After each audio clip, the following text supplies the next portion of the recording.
Ya estamos aquí, buenas noches. Vamos con los asuntos más importantes que nos deja este jueves 21 de marzo y que igual quieren saber. Por ejemplo, el ministro de Transportes se quita la careta y deja claro que no hay intención de reabrir el tren directo Burgos-Aranda-Madrid.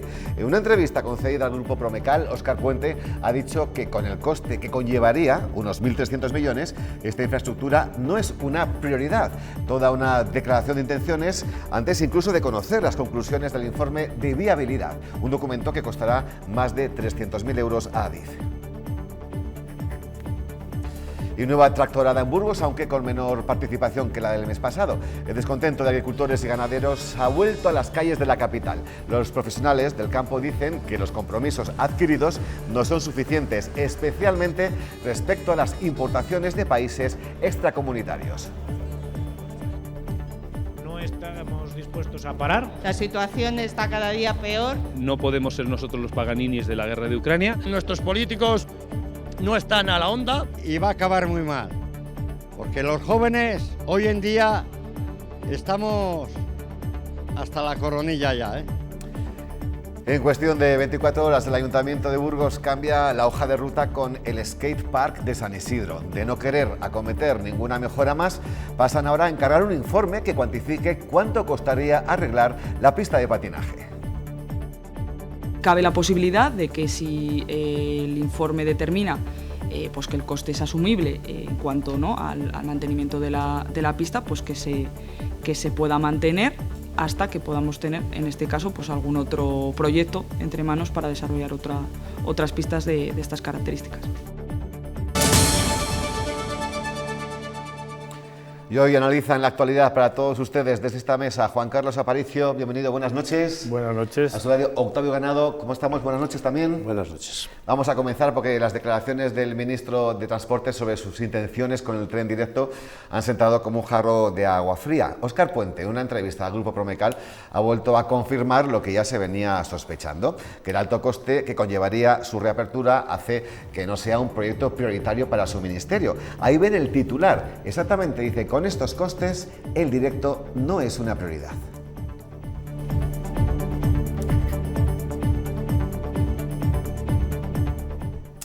Al menos el secretario general del Partido Socialista en Castilla y León es consecuente con la postura que llevan manteniendo desde siempre en torno a este asunto. Luis Tudanca ha defendido que la rentabilidad económica no debe ser el único condicionante y en que hay que esperar al estudio de viabilidad.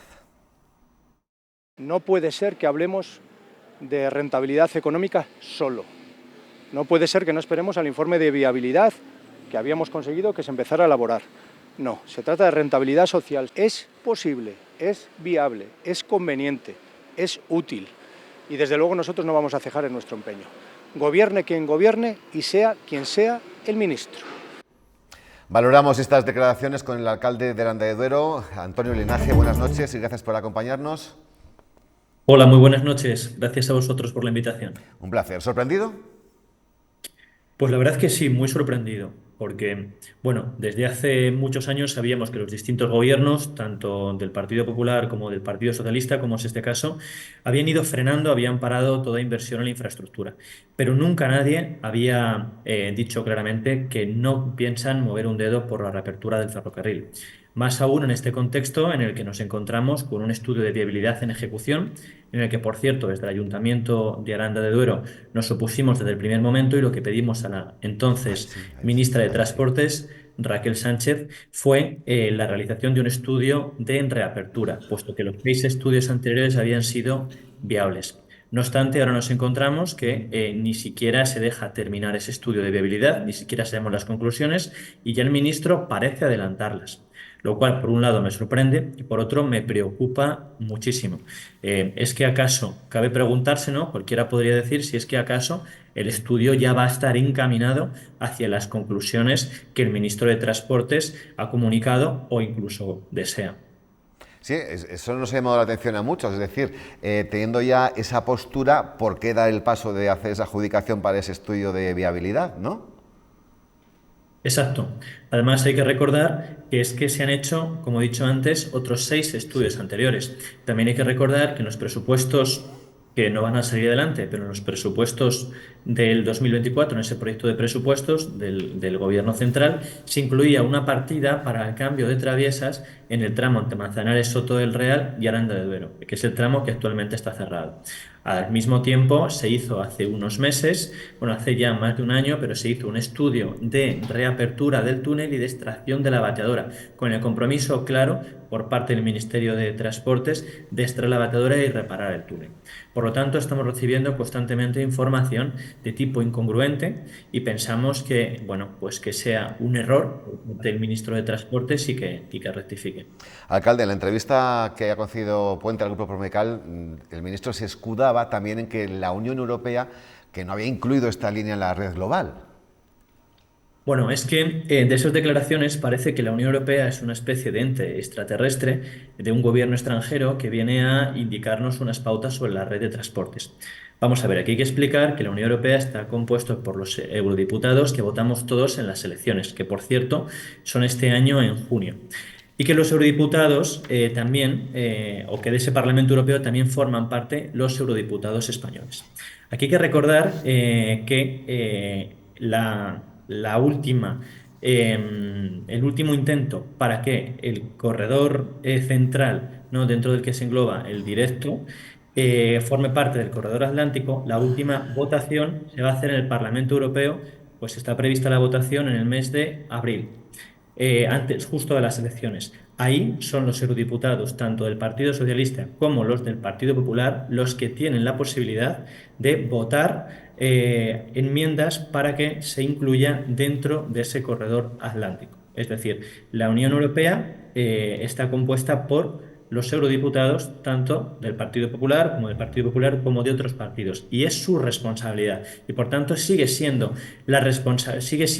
una decisión política en manos, por cierto, de estos dos grandes partidos mayormente, pero insisto, una decisión política por parte de la Unión Europea. Además hay que entender que todo el procedimiento para que una línea de ferrocarril forme parte de un corredor, como es el corredor atlántico, se trabaja previamente en el Consejo de la Unión Europea. El Consejo de la Unión Europea, formado por los Estados miembros. El Gobierno de España, es decir, en representación del Estado español, no solicitó la inclusión del ferrocarril dentro del corredor atlántico. Por lo tanto, de nuevo, esto se debe a una decisión política de no incluirlo, en este caso por parte del Gobierno de España. No estuvo previsto, no estuvo propuesto en ningún momento por parte del Gobierno de España, nunca se impulsó ante el Consejo de la Unión Europea. Por lo tanto, vemos cómo el ministro está intentando eludir su responsabilidad, y en este caso la responsabilidad tanto del Gobierno de España como ahora mismo los eurodiputados en esta fase de procedimiento legislativo en la que nos encontramos. Una última cuestión, Antonio. Imagino que habrás hablado con el responsable de la plataforma por el ferrocarril directo. Junto con ellos, ¿cuáles van a ser los siguientes pasos entre el consistorio y esta plataforma que vais a dar? Bueno, hablamos ayer brevemente por mensaje de texto tras las declaraciones del ministro de Transportes, y coincidimos tanto ellos como también la presidenta de ASEMAR, es decir, de la Asociación de Empresarios de Aranda y la Ribera. Hablamos de que era el momento de pasar a la acción y retomar las acciones reivindicativas. No descartamos nada en estos momentos, aunque en primer lugar hemos pedido una reunión con el ministro de Transportes. Es la tercera vez que pedimos esta reunión con el objetivo de poder explicar la imperiosa necesidad por parte de tanto las empresas de Aranda de Duero como de las empresas de Burgos, las autoridades portuarias, los operadores ferroviarios, como también de la población, ¿no?, es decir, de la sociedad civil. Si no se produce esta reunión, pues bueno, avanzaremos en otra serie de actuaciones de protesta junto con la Plataforma en Defensa del Ferrocarril y justo con la Asociación de Empresarios ASEMAR. Perfecto. Te pido abusar de ti 3 minutillos para que escuches las opiniones de mis colaboradores de esta noche. Antonio, ¿puedes aguantarme? Fenomenal. Genial, pues empezamos con Octavio Granado. Octavio. Bueno, yo creo que yo lo entiendo perfectamente al alcalde de Aranda. El alcalde de Aranda hace una defensa ejemplar de los intereses de Aranda. Yo creo que gastarse 1.300 millones de euros no es una cuestión simplemente política, ¿eh? Yo creo que las inversiones deben ser objeto de una cuidadosa planificación, y en este sentido Pues es verdad que el tren directo de Madrid a Burgos por Aranda de Duero pues tiene mal futuro desde que el Gobierno de España decidió en el año 97, siendo presidente José María Aznar, pues convertir el Somosierra, el túnel de Somosierra, en el acceso de la parte norte de la península con el centro y el sur. Y en este sentido, pues yo creo que conviene dar muchos argumentos, ¿no? Yo, en una intervención que tuvimos hace escasas semanas, yo decía, y lo he hablado ya con gente de la universidad, que voy a pedir en el Consejo Social de la Universidad que el Laboratorio de Estructuras de Obra Civil de la Universidad de Burgos haga su propio estudio de viabilidad económica. Porque si estamos discutiendo incluso la misma cifra que da el ministro y que se supone que le han facilitado sus asesores, convendría saber cuánto puede y debe costar realmente la reapertura. Yo siempre he dicho que desde el punto de vista teórico, a mí me parece que tiene que haber una red de transporte de mercancías de Algeciras a Hendaya, norte a sur, y una red de transporte de mercancías de Barcelona a Vigo, oeste-oeste. Y que las dos vías deben cruzarse en la provincia de Burgos, porque es el cruce natural, y eso me parece fundamental. En cuanto al transporte de viajeros, pues hombre, todos sabemos que el transporte de viajeros, cada localidad demanda una mejor ordenación del transporte que le convenga a sus intereses, y en este sentido mi solidaridad con los vecinos de Aranda. ¿Estás de acuerdo, Antonio? ¿Quieres decir algo, Octavio? Bueno, a mí me gustaría añadir, insistir en que sí que es una decisión de tipo política. En el resto estoy de acuerdo, comparto absolutamente tu opinión. Pero sí que es una decisión política, igual que el soterramiento del tren de alta velocidad del País Vasco, que se cifran aproximadamente 800 millones de euros, que solamente es el soterramiento, es decir, muy bien, es algo muy interesante para el País Vasco, sobre todo para las poblaciones, ¿no?, que se ven atravesadas por alta velocidad, pero la funcionalidad va a ser la misma. Está cifrado en 800 millones de euros. Es 300 millones más que la reapertura del tren directo sin electrificar. Por lo tanto, aquí lo que se nos está diciendo es, para ustedes no son rentables, lo ha dicho muy claramente el ministro, ustedes no son rentables, pero vamos a seguir invirtiendo, por supuesto que sí, vamos a seguir invirtiendo en otras comunidades autónomas, pero aquí no. Eso en primer lugar. En segundo lugar, es que hay suficientes estudios, hay suficiente movilización en el entorno de los agentes económicos que demuestran que sí que es rentable económicamente. Pero es que aunque no lo fuera, quiero insistir en eso, es una decisión política. Y no se puede decir aproximadamente, sin contar Burgos, a 100.000 habitantes que podrían beneficiarse de todo el trazado de la línea, ¿no?, contando pues los municipios del norte de Madrid, incluyendo los que ya tienen servicio ferroviario, como Colmenar Viejo.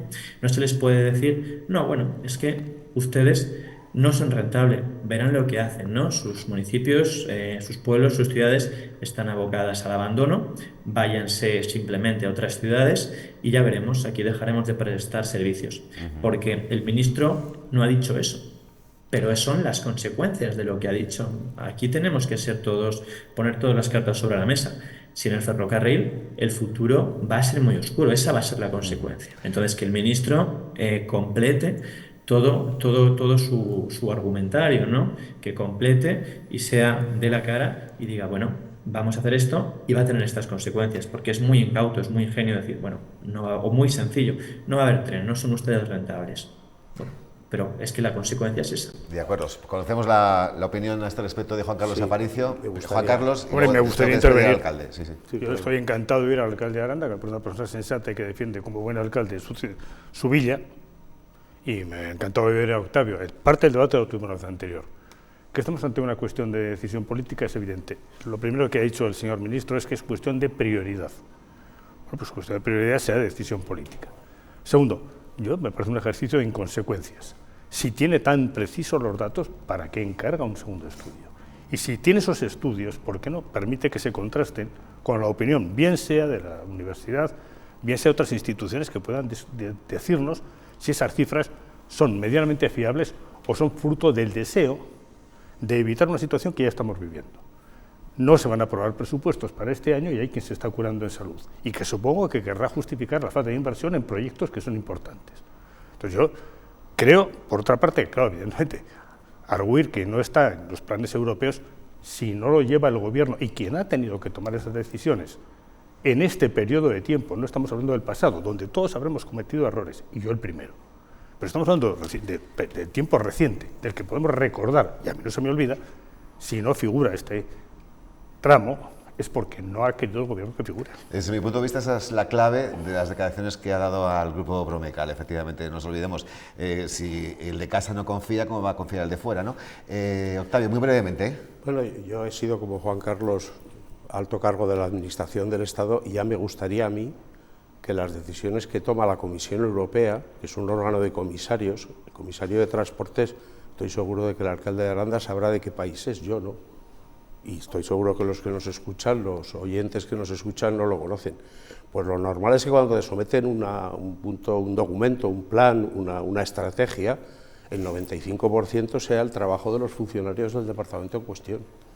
Y hay dos cosas que quiero dejar absolutamente claras. A mí no me parece que el gobierno de Aznar, cuando tomó la decisión de 1997 de conectar Madrid con el norte de España por el Somosierra, tomara exclusivamente una decisión política. Yo creo que tomó lo que él consideraba que era en aquel momento la mejor decisión. Y yo no me atrevería a decir a todas las localidades de la provincia de Burgos y de todas las provincias españolas por las que nunca va a pasar el ferrocarril, que están condenadas a la inanición, a la miseria o a la desaparición porque no vaya a haber una inversión ferroviaria. Vale, Juan Carlos, creo que hay que hacer Juan Carlos, brevísimamente también, y acabo con el alcalde. Y me gustaría que el tiempo se respete. Vamos a ver, podemos hablar del pasado, pero yo creo que estamos hablando de futuro. Y solamente mirando a futuro tiene sentido una inversión económica importante. Porque no se trata de que esta vía o este tramo sea rentable desde pasado mañana. Eso no puede ser, ni material ni físicamente. Lo que hay que valorar es si una inversión compensa a futuro y permite el desarrollo de una zona, permite el desarrollo de una industria y permite actividad. Entonces, con las luces largas y sin reecharnos encima, porque no tiene sentido. Un amigo mío, teólogo, Domingo Ortega, dice, el pasado no lo cambia ni Dios. Bueno, pues el pasado no lo cambia ni Dios. Tenemos que hablar, supongo, de presente y de futuro. Y ahí es donde creo que cobra sentido el debate. Antonio Linaje, ¿ya has visto cómo están las posturas encontradas en plató? Sí, sí que me gustaría matizar algunas cuestiones. Estamos hablando de la tercera ciudad con más industria de Castilla y León. Yo estoy seguro de que otros municipios que nunca han tenido pues, el peso industrial que tiene Aranda de Duero, de Castilla y León, la tercera ciudad con más, el tercer polo industrial de Castilla y León. Es la tercera ciudad con más habitantes de la provincia de Burgos, y Aranda de Duero también somos al mismo tiempo la tercera ciudad con más industria de Castilla y León. Estamos hablando de estos datos. Yo estoy seguro de que no podemos comparar el volumen industrial de nuestra ciudad con otro tipo de municipios. Por lo tanto, aquí sí que estamos abocados a ver cómo nuestras industrias, cómo nuestras multinacionales, pues poco a poco van desarrollando sus líneas de inversión en otras ciudades dentro de España o fuera de España. Y como también veremos cómo otras industrias, otras multinacionales no se asientan aquí, porque nosotros vivimos de la industria. Es que estamos hablando de que casi todo el PIB es industrial, un poquito de turismo en lo que es en la ciudad de Aranda y prácticamente nada más. En segundo lugar, es cierto que la propuesta de la Comisión Europea es de carácter eminentemente técnico, a través de los servicios generales de la Unión Europea, de la Comisión Europea. Pero también es cierto que el Consejo de la Unión Europea realiza enmiendas de forma muy habitual. Y en este caso ha habido muchísimas enmiendas de muchos Estados miembros, incluso de terceros países, ¿no? Porque los corredores no solamente están focalizados en la Unión Europea, sino que en terceros países del continente europeo, fuera de la Unión Europea. Ha habido multitud de enmiendas para tratar de incluir sus corredores dentro de esta red transeuropea. España ni siquiera ha hecho el intento. Es decir, si España hubiese hecho el intento y se hubiese desestimado, bueno, pues podríamos echar la culpa a que no ha salido adelante dentro del Consejo de la Unión Europea. Pero España no ha hecho el intento. El Gobierno de España no ha hecho el intento dentro de ese Consejo de la Unión Europea. Por lo tanto, ese es el principal problema. Si nosotros no nos creemos, como muy bien ha dicho Juan Carlos Aparicio, si nosotros no nos lo creemos, no va a venir alguien de otra administración a preocuparse de nuestra línea de ferrocarril. Tendremos que nosotros promover la iniciativa. Lo que está claro, Antonio Linaje, es que ni pesos pesados de políticos burgaleses, como puede ser el secretario regional del PSOE, Luis Tudanca, ni Esther Peña, que es la portavoz nacional del PSOE, y desde ayer también es la presidenta, curiosamente, de la Comisión de Transportes, ni ellos dos, ni el resto de socialistas de Castilla y León han conseguido hacerle cambiar de opinión o explicárselo mejor. Todavía.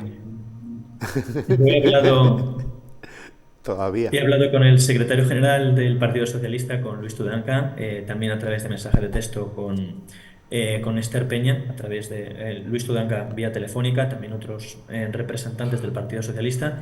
Les he expresado mi preocupación y ellos me han indicado que van a seguir defendiendo la postura de reapertura del ferrocarril ante el Ministerio. Esto, bueno, pues supone una muy pequeña tranquilidad, ¿no?, después de sus declaraciones, de las declaraciones del ministro. No obstante, pues bueno, dentro de todo este contexto sirve de cierto alivio observar cómo su partido, dentro de Castilla y León, al menos pues no comparte su postura. Veremos a ver ahora qué medidas, qué actuaciones toman en consideración, ¿no? Porque no solamente vale con las palabras, sino hace falta ver hechos. Pero bueno, de momento ahí están sus declaraciones, en las que me han transmitido que el Partido Socialista de Castilla y León, tanto a nivel regional como provincial, va a seguir apostando, va a seguir intentando presionar por la reapertura del ferrocarril. Pues Antonio Linaje, alcalde de Aranda de Duero, mil gracias, como siempre, por atendernos y muy buenas noches. Hasta la próxima. Bueno, muchas gracias a vosotros. Adiós. Juan Carlos, Octavio, en este caso, me decías que todavía no habían conseguido convencer al señor Puente. Es que hay una discrepancia, pues la discrepancia deberá resolverse, ¿no? Yo creo que hay, normalmente las discusiones en términos periodísticos se organizan en torno a un código binario, sí, se hace o no se hace. Bueno, hay muchas maneras de hacerlo. Yo creo que se puede poner en marcha la vía con mayor intensidad o con menor intensidad, si no se modifica la plataforma, si se cambian las traviesas, si se habilita el túnel, etcétera, la vía se pondrá en marcha. A mí me gustaría que si se pone en marcha la vía sea con, como decía antes Juan Carlos, con dimensión de futuro. Pero es que él no ha dejado nada abierto, ¿no?, a poder pensar eso, ni siquiera. Yo supongo, quiero creer que cuando habla el ministro habla sobre unos informes técnicos. Y quiero creer que existen. Sí. No sea que haya una comisión de técnicos, y eso en la pandemia lo vivimos, que no existía. Yo quisiera conocer ese documento, pero no para contrastar. Yo soy químico. Tengo cierto conocimiento de Hacienda Pública, y ahí me paro. Pero para que gente cualificada pueda decir si eso se atiende a la realidad en los distintos escenarios. Si eso vale para hoy, si vale para medio plazo y si vale para largo plazo. Porque es como hay que discutirlo. Ahora, si se empieza por decir, yo esto no es una cuestión de prioridades, probablemente por la circunstancia que he dicho, porque se van a encontrar con que este año no hay presupuesto. Y cuesta 1.300 millones. Que, bueno, bien, yo no quiero hacer actos de fe sin ver papeles, y menos aún cuando estamos hablando de temas técnicos. Pues en la entrevista del Grupo Promecal, hablando de datos, dice, ojo, que yo no me invento los datos, que me los dan sus técnicos. Pues que los pongo sobre la mesa, eso sí es fácil. Pero si es que están publicados. Es que en el último debate yo leí aquí, repetí literalmente lo que dicen estudios que están colgados en Internet. Bueno, es que no vamos a ver, es decir, una cosa es que digamos que esos datos no nos gustan, a mí tampoco me gustan. Por eso yo he pedido al Laboratorio de Obra Civil de la Universidad, voy a pedir en la primera reunión del Consejo Social que haga su propio estudio, que será sin duda mucho más imparcial que los que haga DIF o el Ministerio de Transportes. A mí esos datos tampoco me gustan, pero de decir que no nos gustan a decir que no existen, me parece que hay un abismo. A mí, Carlos, que estamos en el deterioro del discurso ni me disgustan político. Ni me disgustan, pero ya empieza por preocuparme que se equipare. Y será igual el precio de un kilómetro nuevo partiendo de cero que la rehabilitación de una línea. Es que eso no me lo puedo creer. Eso se llama aquí vender la burra vieja por burra joven. Pues finalizamos este asunto para hablar de otro, unidad de acción de organizaciones agrarias y asociación independiente en una nueva tractorada aquí en la capital burgalesa, la tercera en Burgos, desde que comenzaron las movilizaciones del campo para exigir mejoras en su sector. Eso sí, menor afluencia de tractores que en pasadas convocatorias. Las movilizaciones del campo han vuelto a las calles de Burgos, pero con menor participación. Hoy hay menos participación, entre otras cosas porque da lluvias para los próximos días. Trabajos que hay que hacer en el campo que tenemos bastante retrasados. Y una parte de la provincia de Burgos, sobre todo la zona de las Merindades, la Bureba y por ahí, Algunos se han ido a Vitoria. Las protestas continuarán durante las próximas 7 semanas en diferentes puntos de la provincia. Los gastos pues superan bastante a los beneficios. Unos precios justos para el campo. Estiman que los compromisos del ministro Planas y de la Unión Europea no son suficientes. Han dicho pero no han hecho, ¿eh? No hay nada firmado, si no hay nada firmado no hay nada hecho. Y un poco lo que han vendido es humo. Transición ecológica y el Ministerio de Hacienda, en materia de fiscalidad, no ha dicho absolutamente nada. Uno de los caballos de batalla es la importación de cereales. Tienen una calidad muy dudosa. Y que se exijan los mismos parámetros de calidad a los productos extracomunitarios. Todo bonito, pero adentro está el veneno. Para conseguir un relevo generacional en el sector primario. Es inviable que empiece desde cero. Necesita una ayuda económica, familiar. Que los jóvenes hoy en día estamos hasta la coronilla ya, ¿eh? Malestar que agricultores y ganaderos han trasladado a los representantes del Gobierno y de la Junta de Castilla y León. Pues así ha transcurrido esta tractorada en Burgos. Finalizamos ya. Gracias como siempre a nuestros colaboradores hoy, Octavio Granado y Juan Carlos Aparicio. Que descanséis. Hasta la próxima. Y ya nos marchamos, pero antes, ¿qué nos espera mañana viernes en cuanto al tiempo? Pues el aire cálido africano que entra hará que suban de forma importante las temperaturas, aunque también nos traerá esa calima. Ya por la noche, chaqueta en mano por el viento nordeste fresco. Descanse. Buenas noches.